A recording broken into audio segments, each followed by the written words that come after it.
Bienvenidos a Padre e Hijo Discuten Cómics. El día de hoy vamos a platicar de Venom. Venom fue un personaje creado hace 30 años que tiene muchos padres. Dicen que la derrota es huérfana, pero los triunfos tienen muchos padres. Y Venom es uno de esos casos.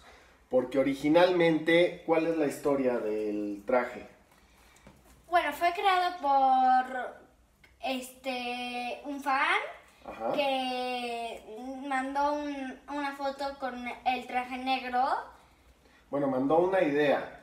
El fan se llamaba Randy Schuller. En los años 80 hubo un concurso dentro de Marvel para buscar a los siguientes talentos. De ellos salió alguien que la gente que lee Marvel conoce, que es Mark Bagley. Randy Schuller lo que sugirió fue que ya era momento de que el Hombre Araña tuviera un nuevo traje. Y para él su idea es que el traje tenía que ser negro y que tenía que ser tecnológico. En una época en donde Spider-Man no tenía nada que ver con Iron Man, fuera de que estaban en el mismo universo compartido, este traje, la idea de Randy era que lo creara Iron Man. En ese tiempo Jim Shooter, que era el editor en jefe, le gustó tanto la idea que se la compró por $200, por $220. Y empezó a platicar este fan con Tom DeFalco, que era el escritor en ese momento de Spider-Man, y la idea se congeló un par de años. Y posteriormente surgió el crossover que tú conoces Como Secret Wars. como Secret Wars, que básicamente fue un crossover que Marvel hizo para vender juguetes. Y dentro de esta historia, que básicamente nos cuentas un poquito qué es Secret Wars. Bueno, se supone que un personaje superpoderoso de Marvel los lleva a una dimensión. De Beyonder. De Beyonder los lleva a una dimensión. Y en esa, lleva a héroes y a villanos. para que se empiecen a pelear. Y cuando Spider-Man ya tiene el traje muy dañado, encuentra como que... Es una máquina en donde encuentra él. Primero Thor se cambia, en una máquina similar se cambia la capa, pero Spider-Man se encuentra con que hay un nuevo traje. Y entonces es un traje que él se puede poner y ajustar, digamos, a voluntad.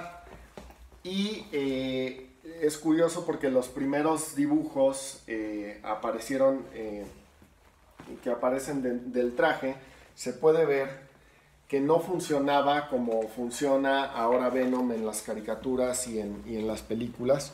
Este traje, la primera característica que tenía era que imitaba la ropa de Peter Parker y se iba poniendo, digamos, de acuerdo a sus pensamientos. Digamos que esto era como que subía el traje en la cara de Peter, más que fuera como una especie de ectoplasma, que es lo que se convirtió cuando llegó con Venom. Peter Parker empieza a tener muchas pesadillas, empieza a sentirse muy cansado y va a ver a Reed Richards. Y Reed Richards descubre que del traje... que tenía vida.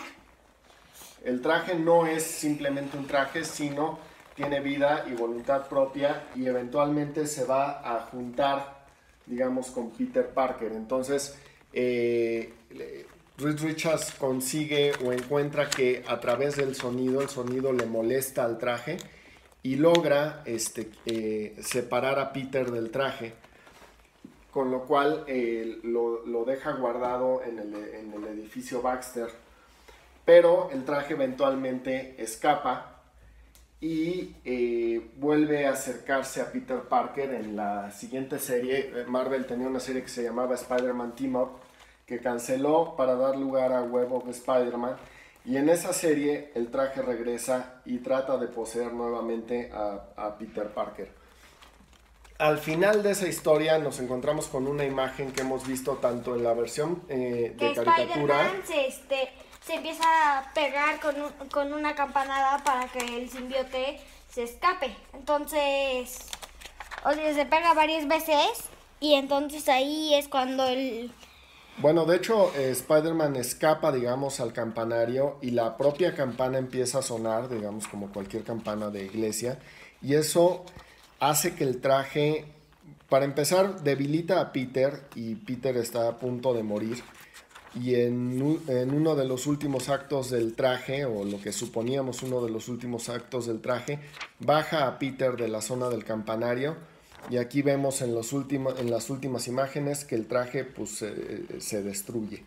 O eso es lo que pensábamos.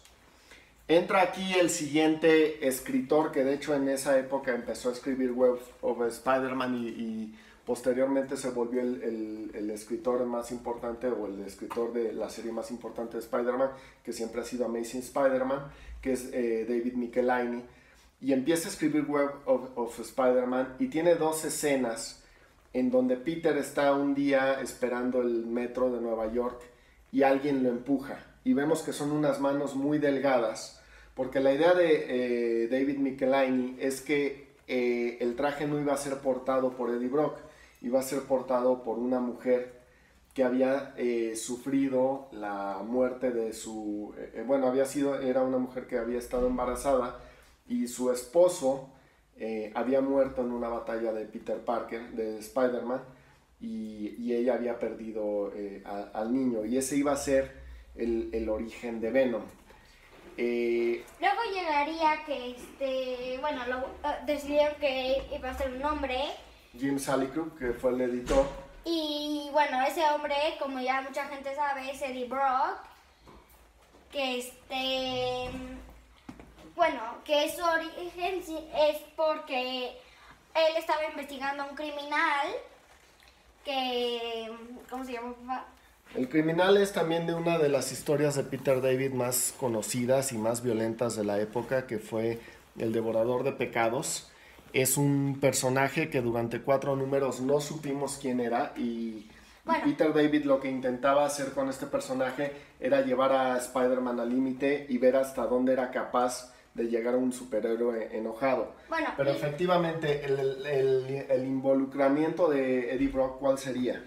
Que llega una persona y le dice a Eddie Brock que él era el devorador de pecados, y entonces él le empieza a contar historias y Eddie Brock le cree y le empieza a escribir en el periódico. Y entonces luego Spider-Man descubriría que él no es... O sea, que él no es el devorador de pecados. Y lo que acaba pasando es que a Eddie Brock lo corren del periódico. Ajá, y su esposa lo abandona. Ok. ¿Y cuál es, digamos, lo que sucede con el campanario y Eddie Brock? ¿Cómo que esto es algo que vimos en Spider-Man 3 llevado de alguna manera o interpretado, tanto el tema del campanario como lo que está Eddie Brock haciendo ahí? Estaba rezando. Efectivamente. Contemplando el suicidio y entonces... Y básicamente el traje nota o percibe que Eddie Brock también odia a Peter Parker y decide juntarse con él. Y una de las cosas que hacen peligrosa a Venom es que originalmente... Venom... que Eddie Brock estaba en entrenamiento constante para pelear contra Spider-Man del enojo y entonces, él levantaba pesas. Y él se hizo muy fuerte para pelear contra Spider-Man. Pero, ¿qué es lo que aporta el traje de conocimiento? Él de hecho hace que, por ejemplo, transmite los poderes de otro del anterior portador, por ejemplo. Pero que además de los poderes, ¿qué es lo que conoce él de Peter Parker? Su identidad secreta. Su identidad secreta. Entonces, los que leíamos en esa época, estamos hablando de 1988, los cómics, pues sabíamos que el traje había muerto en el campanario. Entonces, cuando aparece esta escena y vemos esas manos, pues, y vemos además que había pasado a ser una especie de ectoplasma lo que tenía o cómo funcionaba el traje, pues nos quedamos un poco desconcertados de qué era lo que venía en el cómic. Pero para el siguiente número fue muy claro qué era lo que venía. Y nos encontramos precisamente con que Eddie, al conocer la identidad de Peter Parker, ¿A quién es a los primeros que empieza A su familia. atacar? Primero creo que ataca a esta Mary Jane. Y aún este Venom no había tenido como que su lengua. Efectivamente, el dibujo que les acabo de mostrar es de Todd McFarlane y es la primera aparición cuerpo completo de Venom. Y como comenta Alan, empezó a atacar, digamos, a la familia y a los conocidos directos de Peter Parker. Ahí está Black Cat, que es la ex de Spider-Man. Aunado a que tenía fuerza y que el traje no activa el poder el sentido arácnido de Spider-Man, lo vuelven un personaje muy difícil de vencer. Muy difícil de vencer, efectivamente. ¿Qué sigue, Alan? Bueno, luego sigue que a Eddie Brock lo arrestan. Y bueno, el simbiote saca a Eddie Brock de la prisión. Y entonces ahí también podemos ver que saca, bueno, que uno de sus compañeros de celda, de Eddie Brock, Es Cletus Kasady. Cletus Kasady, que, bueno, y entonces deja un pequeño medio simbiote. Sí, bueno, simbiote. Es el hijo de Venom, básicamente. Sí. Y entonces él empieza, se vuelve el simbiote conocido como Carnage. Cletus Kasady era un asesino, un fuerte asesino, que estaba loco, muy loco. Venom, efectivamente, por lo que les hemos contado, se volvió un villano muy peligroso, pero como sucede con los villanos de este estilo Bane, estilo Doomsday, pues las primeras historias son realmente peligrosas y después se vuelve una especie de personaje de soporte. En esta historia, Venom se lleva a Peter Parker a una isla desierta para matarlo ahí y Peter logra engañarlo y hace pensar a Venom que lo acaba de matar en esa explosión. Venom se encuentra el cráneo y la ropa del hombre araña y entonces pues decide quedarse en esa isla y vivir feliz para siempre. Pero como comentas, ¿qué fue lo que trajo de vuelta a Eddie Brock? Bueno, Cletus Kasady, que como estaba muy loco y además, de hecho, Cletus Kasady era mucho más poderoso que Venom. Cletus Kasady, bueno, Carnage podía hacer armas. Hacía una especie de hachas con sus... Ajá, y era súper, pero ultra poderoso. Y entonces hasta Spider-Man se tuvo que unir con Venom para vencerlo. Así es.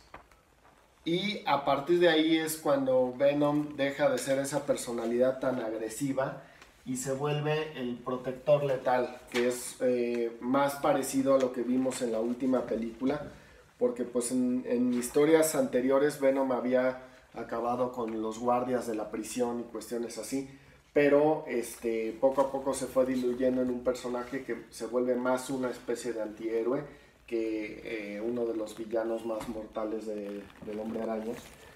Y pues esa dicotomía que tiene el personaje, ustedes la pudieron ver por una parte en Spider-Man 3, en donde Eddie Brock, si le hubieran dado más tiempo de pantalla y con un origen que es muy parecido a lo que vimos en los cómics, hubiera sido un villano mucho más mortífero.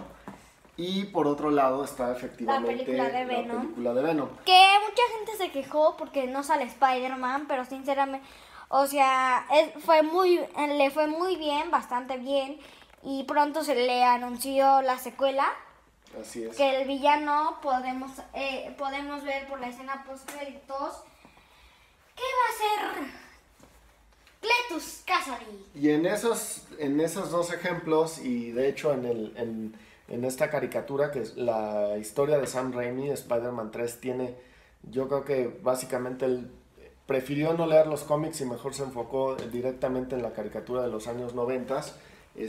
Pues no tenemos guerras secretas, entonces básicamente el traje llega a la Tierra por diferentes medios, ya sea por un meteorito o ya sea por una expedición comandada por el hijo de J. Jonah Jameson. Que ese también en la película de Venom la podemos ver, que él como... hay algo que también a mi papá y a mí como que no nos gustó, que él muriera. O sea, él en el inicio de la película murió. Así es. Se murió, sí, se murió. Y pues una de las referencias que tenemos sobre la Fundación Vida y Carlton Drake, básicamente este es Carlton Drake en los cómics, también es una creación de David Michelinie, y la Fundación Vida es como lo vieron, bueno, en la película más bien es una especie de laboratorio en donde se investiga los simbiontes. pero enfermedades terminales. En los cómics es una fundación que lo que pretende es que cuando llegue el fin del mundo, la mayor cantidad de ricos sean salvados. Parte de lo que vimos en la película de 2012, la idea de que los ricos van a tener a un lugar a donde ir si el mundo se acaba. Y esa era, digamos, la versión original de Carlton Drake. Y bueno, y en la película se supone que Carlton Drake se vuelve Riot. En los cómics Riot es parte de los 6 simbiontes, que como aquí había enseñado, También los creó la Fundación Vida en ese momento.